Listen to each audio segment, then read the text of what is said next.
Muchas gracias. Estamos en el Gran Café Tortoni con poca gente, como suele ocurrir los lunes cuando hace frío. Es verdad. Esto no puede seguir así. Que haga frío o que venga menos gente. Claro. No es que sea poca gente, pero es que no hay lío. A nosotros nos gusta que la gente se pelee en la puerta, que se manosee, que lo peleen al tipo, como pasa aquí con déjame entrar, yo hace 20 años que estoy haciendo cola, me vine desde, y ahí empieza un concurso a ver quién vino desde más lejos, como si los derechos de las personas aumentaran según aumenta la distancia de sus domicilios. Por ejemplo, tienen más derechos las personas que viven en Banderaló que las que viven al lado. Al lado de Curioso, esta es una interpretación jurídica nueva. El que vive más lejos tiene más derechos. Se enuncia así. A ver. Así directamente. Artículo 4053. El que vive más lejos tiene más derechos. Ante un conflicto cualquiera, se reputará con más derechos al que viviere más lejos. Es extraordinario. Pero en juicio de divorcio se separaron los dos tipos. Ahora bien, uno vive en Mercedes, el otro en la esquina. Tenencia de los chicos el que vive en Mercedes, porque vive en Mercedes. Ahora bien, aquí viene la principal pregunta. ¿Más lejos de dónde? Podría decirse más lejos del lugar en donde estallara el conflicto de derechos. En este caso, ¿dónde estalla el conflicto? En la puerta del Tortoni. Claro. Ante una duda cualquiera acerca de la distancia que las partes, que el domicilio de las partes tuviera con respecto al lugar de la controversia, se designará agrimensores, se designarán 4 agrimensores para que midan adecuadamente las distancias. Unos peritos, dice usted. Unos peritos. Ahí está. Peritos. Para todo igual, ¿no? Para todo. Un choque en la esquina acá. Un choque en la esquina. En piedras. El que vive más lejos del lugar donde se ha producido el choque tendrá razón. Claro. Por más que se vino desde. Por ahí dicen, mire que yo vengo por la derecha, no importa. No importa, pero el señor se vino desde Bragado, usted vive aquí. Claro. ¿Qué quiere? Perfecto. Por eso hay que procurar tener conflictos lo más cerca posible de la casa de uno, porque así uno tendrá razón. Y tener conflictos con personas que vivan lejos. Lamentablemente esto es así. El que no lo quiera creer que vaya a tener un conflicto en los Estados Unidos, a ver si tiene usted razón, o el tipo, que es norteamericano. Bien. ¿Quién? Es un criterio jurídico que me parece adecuado. Yo le he propuesto algunos criterios jurídicos. Por ejemplo, en una ley de tránsito que yo he escrito, empieza así. Artículo 1, está prohibido el estacionamiento en todo el territorio de la nación. No se puede estacionar. De manera que los autos tienen que andar circulando perpetuamente. Para que no haya ninguna duda, está prohibido redondamente estacionar. Pero en un garage puede ser. Ni en garage, nada, en ninguna parte. Los autos que están andando deben seguir andando. Y los que están estacionados deberán ponerse en marcha en un plazo no mayor de 24 horas.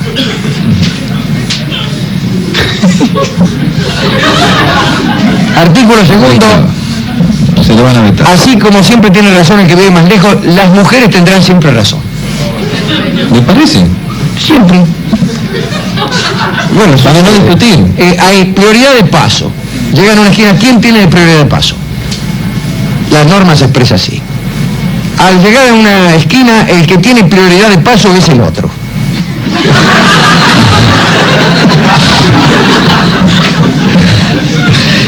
Entonces nunca todo el mundo para. Claro. Porque siempre es el otro. Y ahí le hace la multa por no circular usted cuando paran. No, en ese caso no. No. Se puede detener. No. Porque no estacionó. Eso no es estacionar, eso es detenerse y esperar que pase el otro. ¿Y cuál de los dos va a avanzar primero? No interpreten mal los artículos, Rolón, porque le van a hacer con chicanas. Con chicanas legolé. Ya sabía que iba a aparecer un abogaducho como usted. ¿Y cómo sabe? Nada. No, porque por eso se detienen los dos y pasan los días y ninguno arranca. Claro, señor, el que tiene prioridad de paso es el otro. Y si el otro no avanza. No importa. Si el otro nada, el otro tiene prioridad de paso. No se meta usted en lo que sentirá el otro, en lo que es la otredad. Sí. Esto es una especie de solipsismo al revés. Según los solipsistas, no existía sino uno, y todos los demás eran hijos de la mente, eran creaciones de nuestra mente. O sea que un solipsista no puede tener compañeros de pensamiento. No puede tener quien le diga esto es verdad. No. Son todas sombras. Y esto es al revés. El solipsista no puede manejar. Todos tienen razón menos él. Bien. Bueno, pero a ver si auspicia este programa, porque vamos a chocar. Sí, vamos a chocar. Bien. Auspician La Venganza Será Terrible. Medicorp Argentina Medicina Privada, 815-1277. Banco de la Ciudad de Buenos Aires, solidez y rentabilidad. La droga no libera, solo te encadena a la muerte. Secretaría para la Prevención de la Drogadicción. Instituto Provincial de Lotería y Casinos de la Provincia de Buenos Aires, obrando en beneficio de todos. Ministerio de Cultura y Educación de la Nación. Provincia Seguros, tan seguro como un banco. Provincia Seguros y Café Cabrales. Cabrales significa buen café. Bueno, llaman muchos oyentes preguntando por qué estoy de smoking. ¿Por qué está de smoking?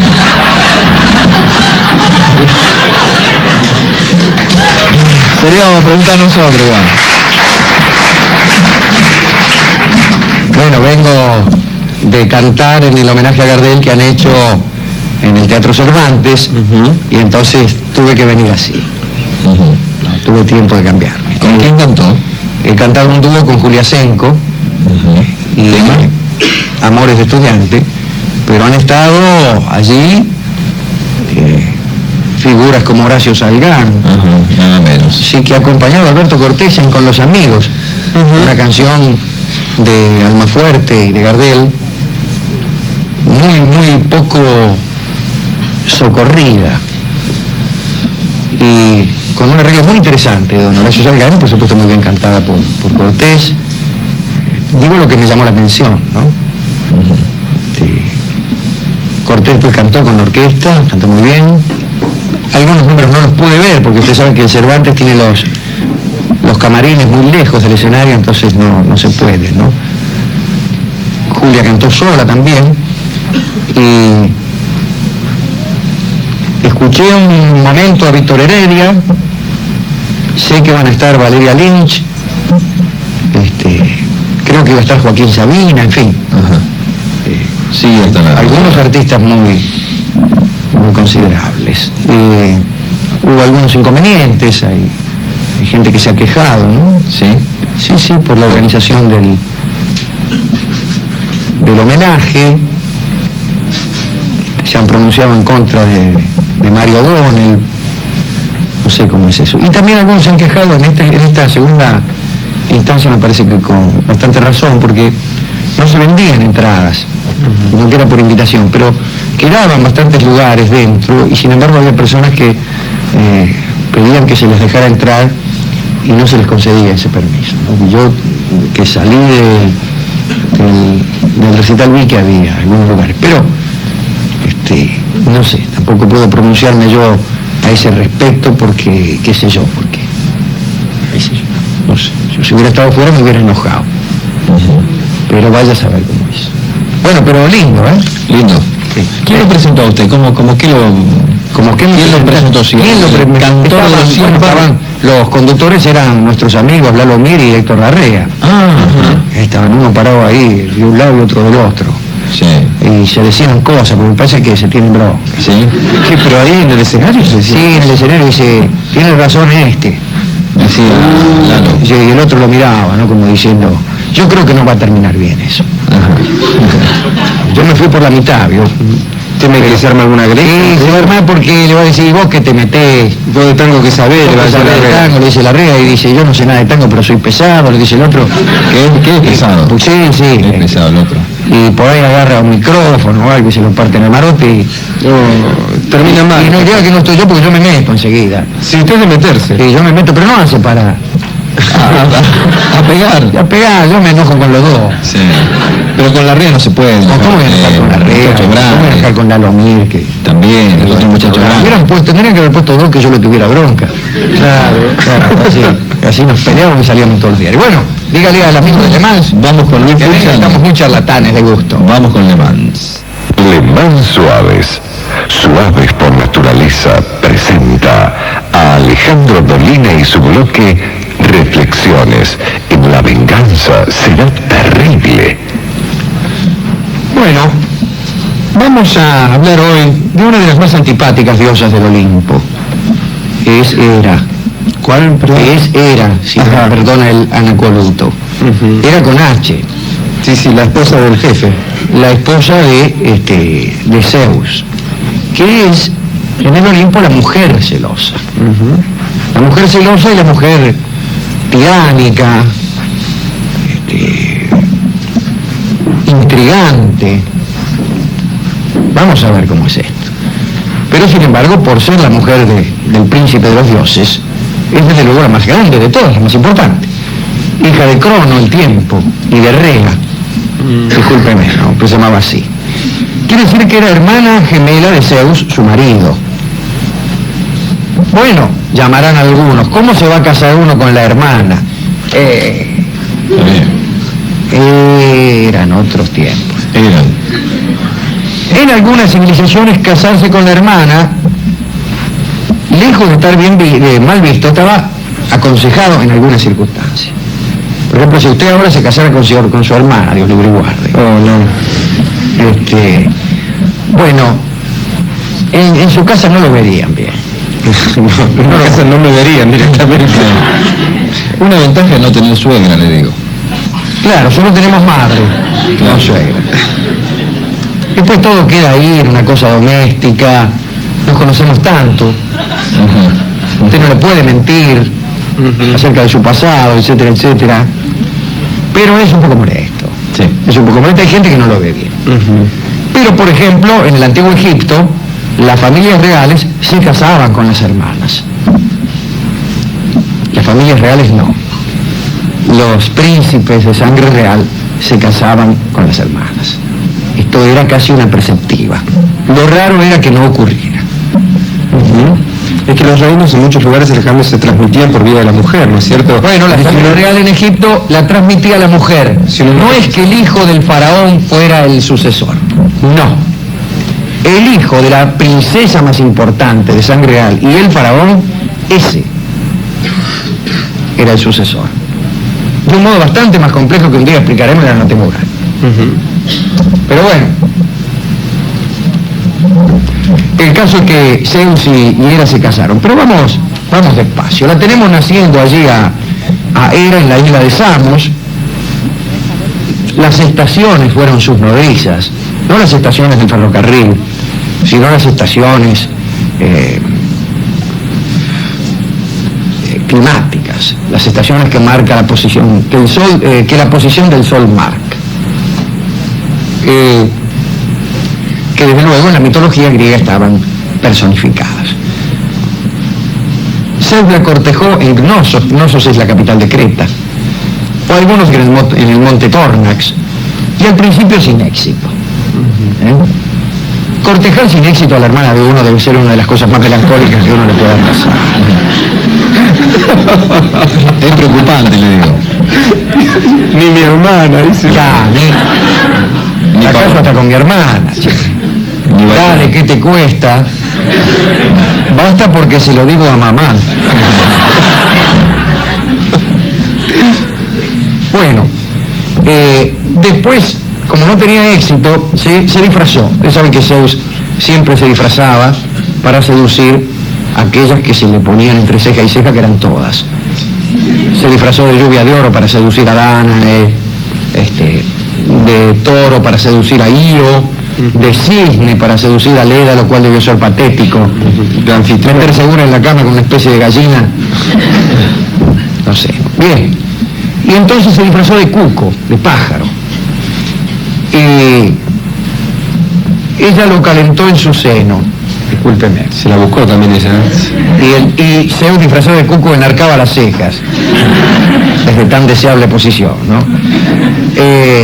Pero justo cuando estaba en el seno de Hera, ahí mismo recuperó su forma y la violó. Debió ser una escena también digna de ser vista. Era calentando a un tipo aquí en la pechuga, calentando un pajarito, y de golpe el pajarito se convierte en un señor que le dice, acá está.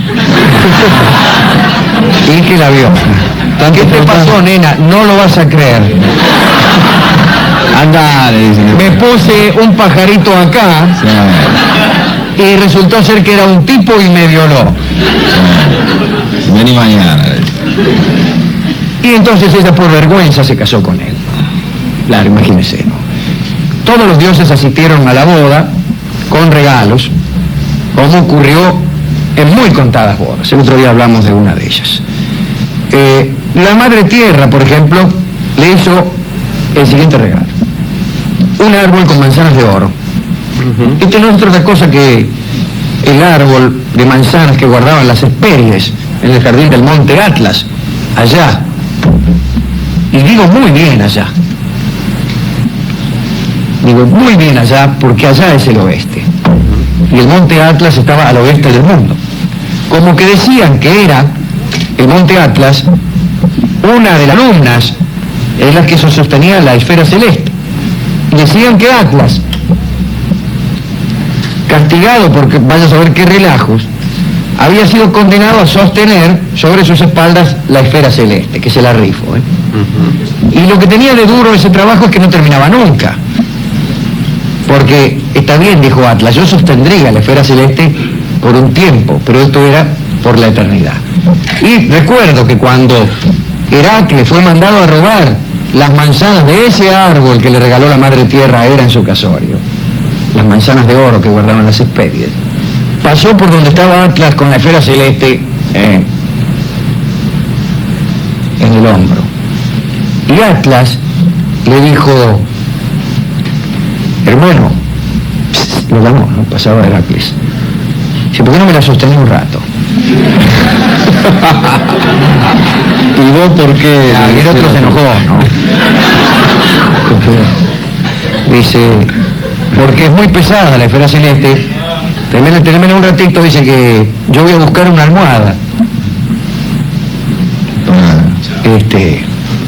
No fue así, mirá, te la estoy contando más. Sí. Tenémela un ratito así descanso. Y el otro se la tuvo. Y cuando sostuvo la esfera celeste se dio cuenta que Atlas no iba a volver más. Y le dijo, para un cacho, dice, Atlas, sostener otro poco que voy a buscar una almohada. Dijo Heracles, y no volvieron más. Ahora, uno más gil que el otro, ¿no?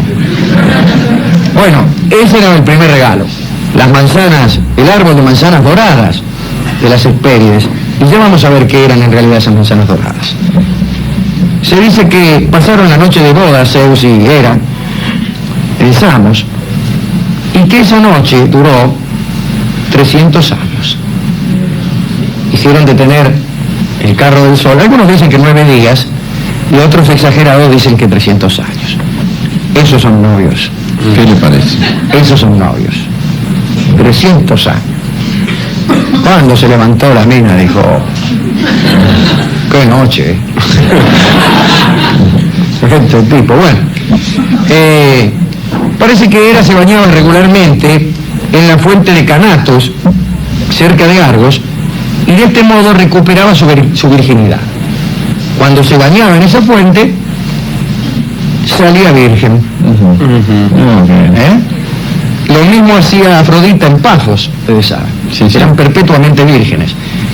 Y lo mismo sucede, sin necesidad de baño alguno, con las huríes del paraíso musulmán, quienes recuperan inmediatamente la virginidad después de haberla perdido. Está bien, eso, digo, en civilizaciones donde la virginidad era un bien muy preciado, lo que no sucede con esto. Casi a estas alturas podría ser un verdadero engorro tener una novia que recuperase la virginidad ante cada baño. Si me tiene podrido. Novio. Pero los novios entonces no se preocupaban por esta minucia, ya que podían aguantar 300 noches. Hera y Zeus tuvieron algunos hijos: Ares, el dios de la guerra; Marte para ustedes los latinos; Hefestos, llamado Vulcano, el herrerito Rengo, Hebe, en fin. Ahora, en tanto que esposa legítima del primero de los dioses, Hera es la protectora de las mujeres casadas. Todas las mujeres casadas, las brujas, son protegidas por Hera. Se la representa como muy celosa, como se ha dicho, muy vengativa, y particularmente perseguía, mientras tenía vigencia su mandato celestial, a las amantes de Zeus y a sus hijos, que eran legión. Legión. Cada vez que Zeus tenía un amante, la tipa se encargaba de hacérsela difícil al amante. Así, por ejemplo, Heracles, que era hijo, por cierto, de Alcmena y de Zeus, fue perseguido por Hera. Le hizo de todo, disculpen que se lo diga así. Incluso Heracles se enojó un día con ella y la colgó de las muñecas, porque era malo también Zeus. Colgar de las muñecas a la mujer es horrible. Persiguió a Io, recuerda aquella que Zeus la tenía de amante, y para disimular, para que Hera no sospechara, la convirtió en vaca, la convirtió en ternera, ¿me entendés? Hera sospechaba que tenía una mina. Por ahí no sé qué viene y dice, guarda que viene mi mujer, y la convirtió en ternera. Y llegó y dice, che, dice, ¿y esa ternera? No, dice, somos nada más que buenos amigos. Estábamos conversando. Y dice, Hera no se lo creyó, Y le dice, regálamela a la ternera. Y se la hizo regalar, y puso a esa ternera, que no era otra que Io, la amante de Zeus, en un campito que tenía ella. Y la hizo guardar por un tipo para que Zeus ni siquiera como ternera la beneficiase, porque Zeus, acá entre nosotros, si tenía forma humana, vale. Y si era una ternera, la guerra es la guerra. Y no respetaba ternera, ni cisne, ni gallina. Y entonces Hera la puso en uno de sus campitos y la hizo guardar por Argos. Argos era un tipo que tenía, algunos dicen que 100 y otros que 1000 ojos, en todas partes del cuerpo, señores. Y dice que dormía con 50 ojos, si es que 100 tenía, y los otros 50 los mantenía abiertos.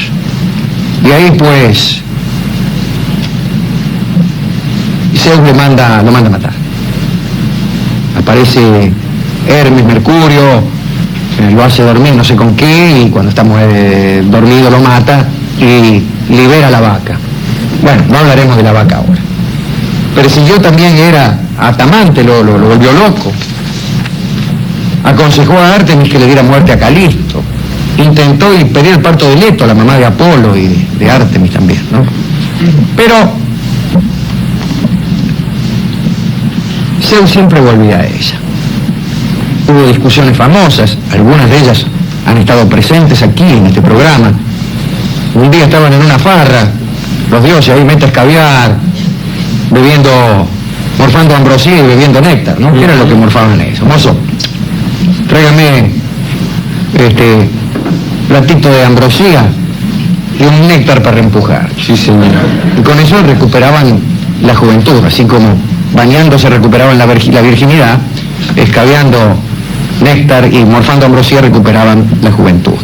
Y estaban ahí y discutieron acerca de quién gozaba más en el trámite sexual, si la mujer o el hombre.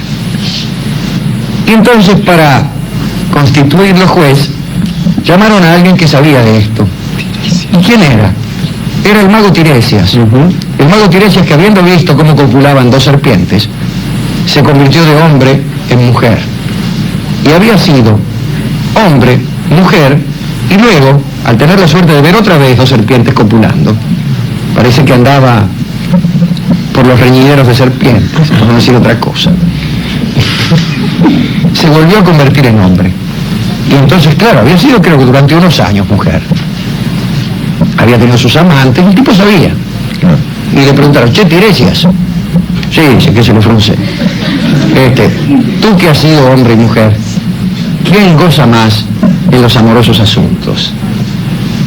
Mire, dice, si de 10 partes se compone el goce amoroso, 9 corresponden a la mujer y una al hombre. Si se trata del hombre indicado. Esto no era lo que sostenía Hera, esto era lo que sostenía Zeus. Y por haberle dado la razón a Zeus en esta discusión, Hera privó de la vista y decías que fue ciego desde entonces. También perjudicó mucho a Paris, al hijo de Príamo, le desató una tempestad cuando se llevaba a Helena de Esparta a Troya, etc. Tuvo también, Hera estaba buena, y algunas veces la quisieron atropellar, vamos. Y ahí lo tiene a Porfirión, un gigante, en la guerra contra los gigantes, en medio de la batalla, Porfirión la vio a Hera, qué sé yo, muy cocorocó, y acometió. Dice, a ver qué te pasa. Y Zeus lo vio, que estaba ahí, qué sé yo, y lo mató. Ixión era uno que la quería beneficiar. Ixión era un tipo que estaba medio loco por Hera. Y la miraba con ojos. Dice, yo, ¿cómo te va? ¿Qué decís?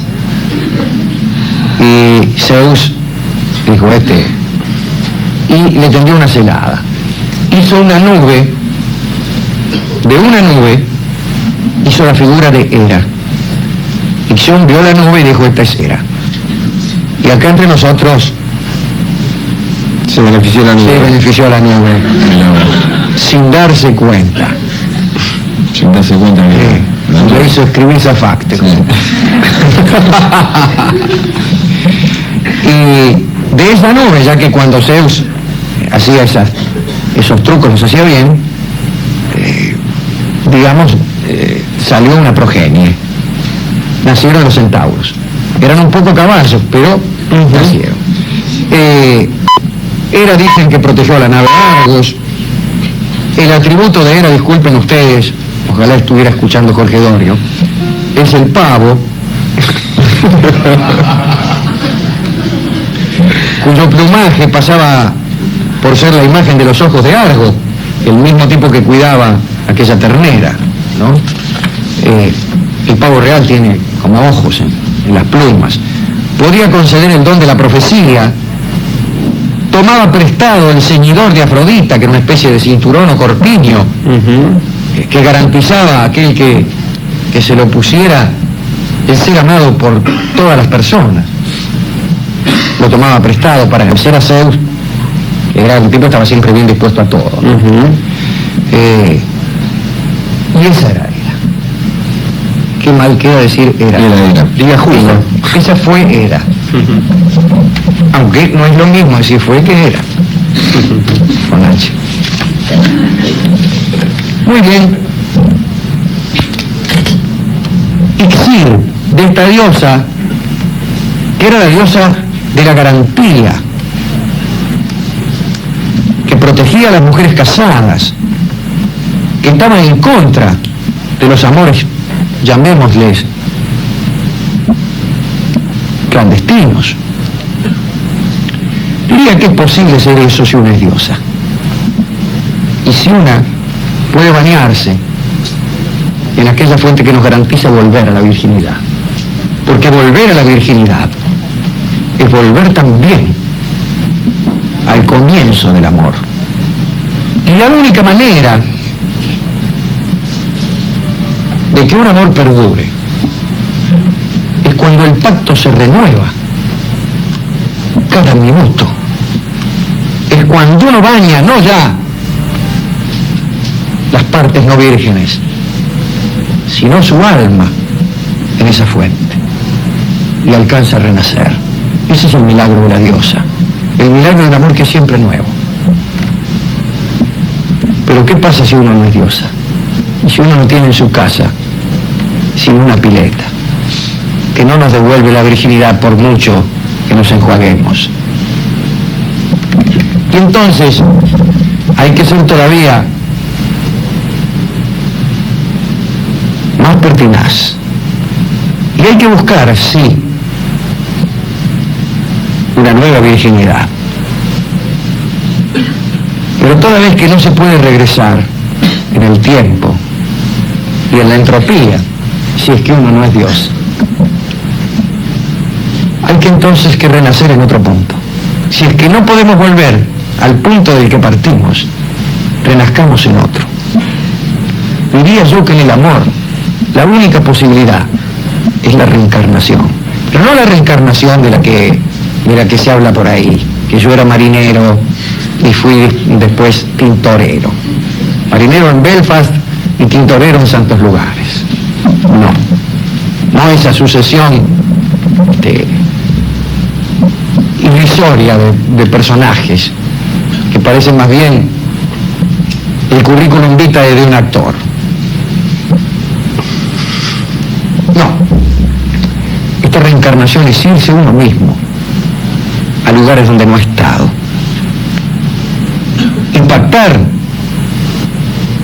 un nuevo embeleco, un nuevo sueño, un nuevo engaño, si usted quiere, si es que consideramos que el amor no consiste en otra cosa más que dejar que el otro nos imagine tal como nos quiere. Dejarse imaginar de otras maneras, ya que no tenemos esa fuente. Busquemos dentro de nosotros mismos una fuente que nos traslade a puntos de partida de otras historias. En esa medida podemos lograr con muchísimo esfuerzo, con mucha suerte, que un amor se renueve. Pero si la única garantía para que un amor perdure es una promesa, no sé si lo quiero. No sé si quiero que me amen siempre solo porque me lo han prometido. No sé si quiero que lo que sientan por mí sea solamente el deseo de cumplir una promesa. No. Quiero que sean capaces de buscar un nuevo punto de partida y encontrar en esa fuente las mismas ganas genuinas, ingenuas, ayudas de afectación del primer día. Y si no es así, no quiero. Prefiero la soledad a una compañía hija solamente de una promesa o de un contrato. Por eso está bien que haya garantizado la fidelidad, o mejor dicho, que fuera la diosa del regreso, pero lo era porque tenía esa fuente. Esperemos, les deseo a todos ustedes que encuentren algunas piletitas para renovar sus amores. ¿A quién dedicar entonces esta recordación? Primero diré que desde luego aquellos que tienen la suerte de hacer ese pequeño milagro, pero también a la Madre Tierra, y les voy a explicar por qué. Aquellas manzanas doradas que estaban en el oeste no eran otra cosa, me parece a mí, que algo que los griegos no conocían, y que en sus viajes al oeste, a las islas que están en el último tramo del Mediterráneo, o quizá en las puertas del Atlántico,